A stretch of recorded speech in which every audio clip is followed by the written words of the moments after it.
Les frontières romaines sont parmi les espaces les plus passionnants de l'histoire, des zones de contact où tout pouvait arriver. Depuis 20 ans, Rob Collins s'est spécialisé dans la frontière nord de l'Empire romain. Il enquête sur les environs de Vindolanda pour trouver des traces des techniques défensives des conquérants. Quand je regarde cette tranchée dans le sol, je sais qu'elle n'est pas naturelle mais artificielle.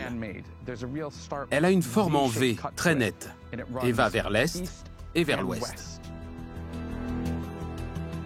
Ce long fossé suit le même tracé que le mur d'Adrien. Sa forme en V et d'autres caractéristiques montrent qu'il avait une fonction militaire défensive. C'est incroyable. On voit plein de bosses, des mottes de tourbe qui ont été ramassées dans les environs et entassées pour faire une levée de terre derrière le fossé. Cette levée de terre est ce qu'il reste d'un rempart. Le fait que les Romains aient choisi de le construire en tourbe montre qu'ils devaient faire vite. Les matériaux utilisés viennent du paysage environnant. C'était une solution rapide pour ériger une muraille frontalière.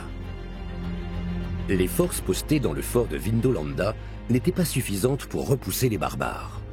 C'était une zone de danger, avec des combats et des raids. Les Romains étaient dans un paysage dangereux qu'ils devaient sécuriser. Le rempart et le fossé étaient des éléments clés dans la conquête de cette frontière. C'était la première étape du plus grand projet de construction de l'histoire romaine. Les Romains ont bâti le mur d'Adrien après 40 ans de guerre de conquête.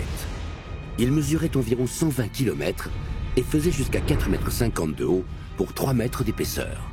Il était gardé par des fortins à intervalles réguliers et des tours de guet occupées jour et nuit par des soldats.